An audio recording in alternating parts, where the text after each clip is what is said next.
O Lula, esse Lula sem projeto nenhum, nem econômico, nem para qualquer outro dos campos da governança de um país, né? Ele sempre me deu essa impressão, né, de que ele não tem mais saco para o Brasil, né? Ele não tem mais saco de decorar aquelas falsificações da personalidade dele para aparecer como um cara que é ajuizado do ponto de vista econômico, né, para parecer o que ele não é. A impressão que eu tenho desde o começo dessa volta dele às campanhas é que ele sonha, nessa altura da vida dele, é com o mundo, né, com ser festejado no exterior, em se tornar o grande herói do globalismo à la George Soros, né, de se deixar levar por esse tipo de aplauso fácil que ele ganha dos Macron da vida e daqueles le français que acham que ele é um animal exotique e que é muito chique você ter esses animais exotiques. Eles sempre foram isso, né? 18 de novembro, gente. Vou lembrar aqui uma frase histórica. Nossa república e sua imprensa vão florescer ou decair juntas. Uma imprensa cínica, demagógica e mercenária vai produzir com o tempo um povo igual a ela. O poder de determinar o futuro da nossa república estará nas mãos dos jornalistas das gerações futuras. A frase é do Joseph Pulitzer, que na virada do 19 para o 20 promoveu uma das duas revoluções do jornalismo americano que levaram à reforma da democracia americana. É uma história que eu vou contar com mais detalhe em outro dia. Essa frase hoje está inscrita na porta da Universidade de Colômbia, Escola de Jornalismo de Colômbia, que é tida como a melhor do mundo. Se é que escola de jornalismo é uma coisa que faz sentido, questão de que eu duvido. Eu ainda sou do tempo que as redações eram livres e tinham gente vinda de todos os campos do conhecimento e do trabalho que virava jornalista por vocação, né? Então, de repente começou essa campanha, como tudo no Brasil, né, corporativizado, né, e se criou a obrigatoriedade da escola de jornalismo.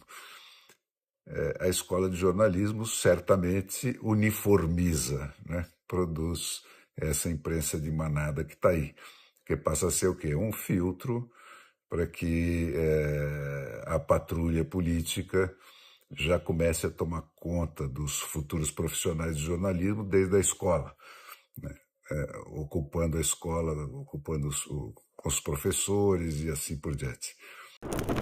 Agora, ela qualifica para o jornalismo? Eu não vejo melhora nenhuma, muito ao contrário, em relação àquele jornalismo onde eu comecei, que tinha desde médico, engenheiro, seminarista, gente que tinha estudado para padre, que tinha uma cultura de uma densidade muito especial, gente que ainda aprendia grego, latim, lia os clássicos no original. Enfim, tudo isso foi ralado, picado e moído pelas escolas de jornalismo e só serviram, como eu disse, para a tomada da profissão pela luta política. É mais ou menos o mesmo processo da universidade, né? A universidade, que é uma ferramenta criada lá em 1300, em Bolonha, a primeira, uma das versões que existe, né? Mas era sempre fruto de um mecenato, uma criatura dos reis que naquele momento estavam tendo progressos tecnológicos suficientes para deixarem de ser reis só de cidadezinhas pequenininhas e podendo expandir a amplitude da área do seu mando, né? E ali estava nascendo o absolutismo monárquico, né? Aquele esquema de poder baseado no terror, que tomou conta da Europa durante um milênio ou mais, né? Quase 2 milênios. E a universidade nasceu basicamente para esse ressurgimento do supostamente do direito romano, que é uma falsificação que foi feita para dar sustentação teórica e prática ao absolutismo monárquico. Por uns poucos momentos de rebeldia, ela acabou se transformando numa alavanca para a democracia ali no início do iluminismo e tudo, mas logo foi transformada na principal barreira de entrada contra a democracia, né? As universidades europeias e toda a literatura política gerada nessas universidades foi para não deixar, né, para não ter que entregar tudo, né? Vamos entregar só os anéis para não ter que entregar os dedos quando as revoluções democráticas começaram a bater na porta da Europa. E aí criando aquelas meias fodas em que eles são especialistas, né? Não, vamos fazer um voto distrital misto, então uma parte do poder fica com os partidos, que é uma elite, né? Uma elite que se substitui ao povo, né? Em vez do distrital puro e todas aquelas versões das democracias europeias, que algumas se refinaram suficientemente depois do casamento com o protestantismo para virarem democracias reais, e aquelas misturas, como a brilhante mistura inglesa da monarquia parlamentarista, né, mas isso é uma especificidade só da Inglaterra. Enfim, o jornalismo, depois de filtrado por essas escolas ocupadas gramscianamente no Brasil, foi a pátria do gramscismo, né? Onde ele foi mais fundo, onde ele ocupou mais e melhor todos os produtores de cultura, né, como queria o teórico italiano lá. O jornalismo passou a ser isso que está aí hoje, né? Eu que tive tanto orgulho na minha vida de ter sido jornalista, na minha época, o jornalismo era a instituição mais bem avaliada em todas as pesquisas brasileiras, né? Porque era o centro da resistência contra o regime militar, pelo restabelecimento da democracia, e tudo aquilo, quer dizer, e eu ainda, pô, no pequeno Jornal da Tarde, que era o segundo jornal do Grupo Estado, aparecia como terceiro colocado entre as instituições mais bem avaliadas, mais bem acatadas do país, né? Tinha o Estadão em primeiro lugar, o Jornal do Brasil em segundo e o Jornal da Tarde em terceiro, né?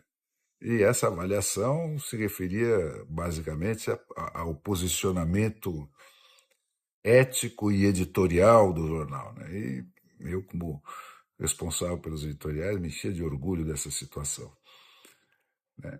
E hoje está aí o reverso da medalha, estou pagando por esse pecado, né? O jornalismo de hoje é esse que rompe ostensivamente com os fatos, né?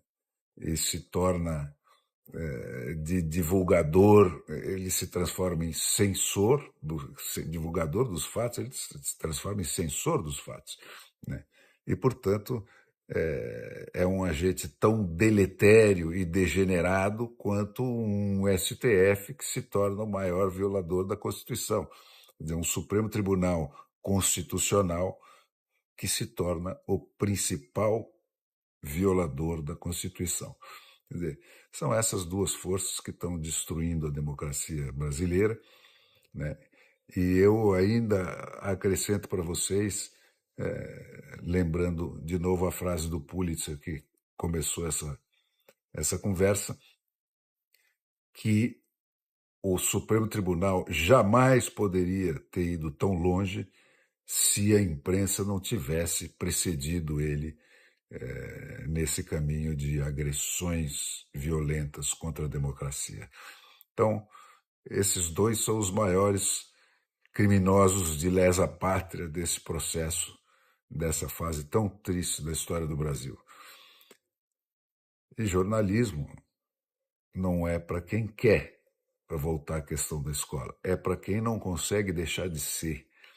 É uma profissão estritamente vocacional para quem está disposto a todos os sacrifícios de uma luta, porque o jornalismo é, antes de mais nada, um instrumento de luta política e uma ferramenta central do processo democrático.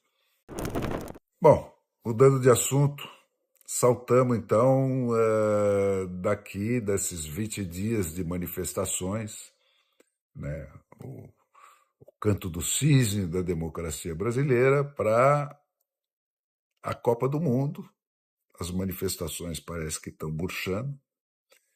E se o Alexandre de Moraes não conseguir uma greve geral de caminhoneiros, como ele está tentando furiosamente, né, a fervura tende a baixar. E aí, cara, eu caio nessa. O Lula, esse Lula sem projeto nenhum, nem econômico, nem para qualquer outro dos campos da governança de um país, né? Ele sempre me deu essa impressão, né, de que ele não tem mais saco para o Brasil, né? Ele não tem mais saco de decorar aquelas falsificações da personalidade dele para aparecer como um cara que é ajuizado do ponto de vista econômico, né, para parecer o que ele não é. A impressão que eu tenho desde o começo dessa volta dele às campanhas é que ele sonha, nessa altura da vida dele, com o mundo, né, com ser festejado no exterior, em se tornar o grande herói do globalismo à la George Soros, né, de se deixar levar por esse tipo de aplauso fácil que ele ganha dos Macron da vida e daqueles les français que acham que ele é um animal exotique e que é muito chique você ter esses animais exotiques, né?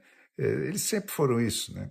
Essa Europa latina, podre, decadente, né, sempre endossou e justificou todos os genocidas do século XX, né?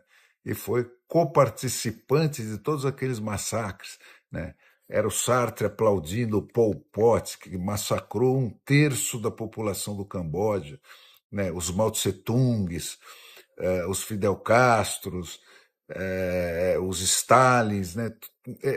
Sempre foram aplaudidos por essa gente. O sonho do Lula me parece que é ser o próximo, né, o último desses personagens a ressurgir como farsa, né? E essa semana teve uma entrevistinha do Aloysio Nunes Ferreira, que vai chefiar o departamento aí de relações exteriores desse governo de transição, né? Que confirma isso. Ele diz que a política externa, mais do que qualquer outro espaço de governo, será o principal domínio do presidente eleito Luiz Inácio Lula da Silva. Quer dizer, ele quer ser o chefe da cubona, essa cubona que está se formando na América Latina, né? Ele quer ser o Fidel Castro como farsa. E a constituição do grupo de relações exteriores desse governo de transição confirma isso absolutamente, né? Além do Aloysio, vem chefiando a turma o Pedro Abramovay, que é o diretor da Open Society, que é a ONG do Jorge Soros para a América Latina, que é a patrocinadora de tudo que resta dessa esquerda jurássica no mundo, né? Outra nomeada é Mônica Valente, né, que era secretária executiva do Foro de São Paulo, né? Essa invenção do Lula junto com o Fidel, né? Uma organização que foi criada pelos dois em 1991, né, para acolher e apoiar todos os grupos paramilitares que naquele momento estavam envolvidos com o narcotráfico como instrumento de financiamento do ressurgimento da esquerda na América Latina, como as Farc da Colômbia, que viviam aqui os chefes deles, né, e os ditadores da região que o PT financiou com dinheiro do BNDES, né? Tudo isso para quê? Com o propósito de, entre aspas, reconstruir na América Latina o que se perdeu na Europa do Leste com a queda do muro. E o que foi isso que se perdeu na Europa do Leste para essa geração que não viveu o século XX?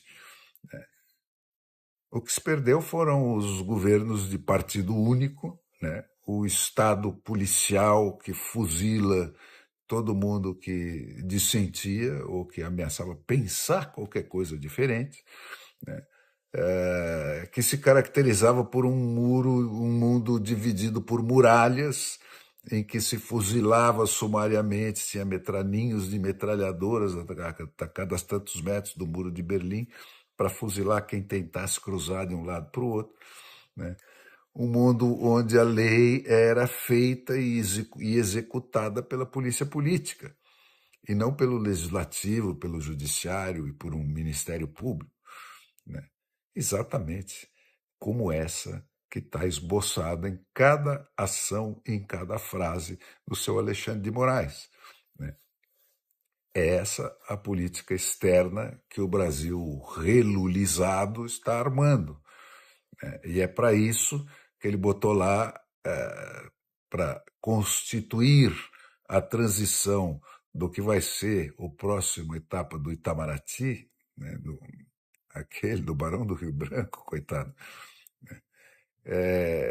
Está lá a secretária executiva do Foro de São Paulo, dona Mônica Valente, que em 2019, na reunião do Foro em Caracas, fez um discurso apaixonado de elogio à Revolução Bolivariana do Chávez e do Maduro, né? Esses que metralham gente que faz manifestação na rua, como que é o Alexandre de Moraes, né? O seu Romênio Pereira, secretário de Relações Internacionais do PT, que foi o que escreveu a carta do PT parabenizando o ditador da Nicarágua, Daniel Ortega, e a sua esposa, Rosário Murillo, né, que é a janja dele, pela vitória na eleição de 2021, depois que eles prenderam todos os 7 candidatos da oposição, né? Então é essa gente que está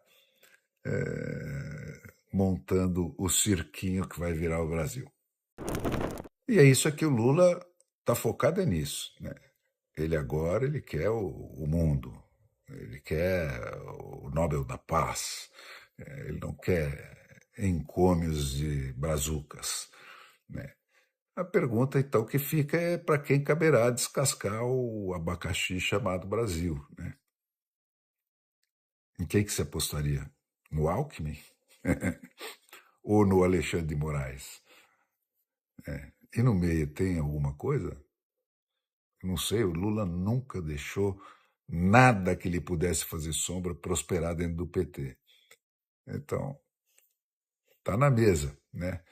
E é essa a discussão que está em curso nessa PEC que marca aí o divórcio que na cabeça do Lula existe e separa irremediavelmente o controle de gastos dos governos e o resgate da dívida social, né? Ele não enxerga, como toda dona de casa sabe já, a essa altura do campeonato, né, que uma coisa é consequência da outra, não é que elas são antagônicas, né? Só pode ser resgatada a dívida social se houver controle financeiro de um nível de qualidade mínimo para impedir que a moeda se dissolva, né, como está acontecendo na Argentina e em todos os países que essa turma que está montando o novo Itamaraty festeja, né?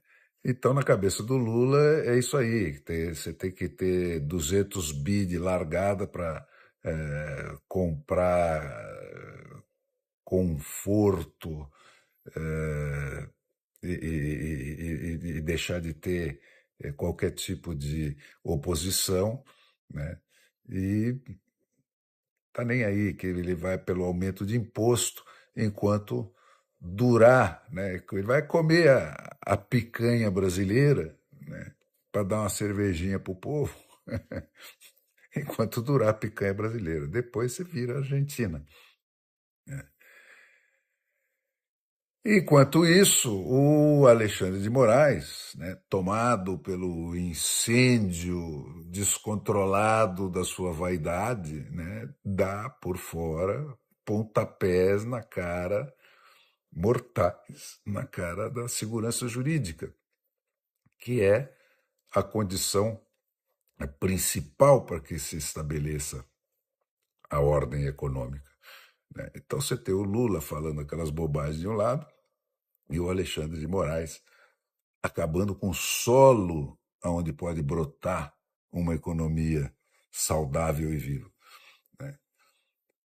De modo que, pô, para quem está no Brasil real, a opção adulta e racional que sobra é trabalhar furiosamente para reconstituir os três poderes, né? O poder do legislativo de legislar exclusivamente, né? Do judiciário de julgar exclusivamente e do Ministério Público de determinar quem pode ou não pode ser julgado segundo a lei e as garantias vigentes para a defesa do indivíduo, né? Porque com esses poderes vigendo, né, mesmo o grande ditador de alma, como o Lula sempre foi, né, fica condenado a ser só um presidente de carne e osso, né, lianinho, que vai sair daqui 4 anos. Tal. Não pode decolar e viajar na maionese, porque a lei já prevê isso. Toda a legislação, toda a estruturação da democracia e do sistema de três poderes é feito para isso, né? Para conter essas vaidades, né? E submeter elas à lei, né? Para o cara não poder decolar, né?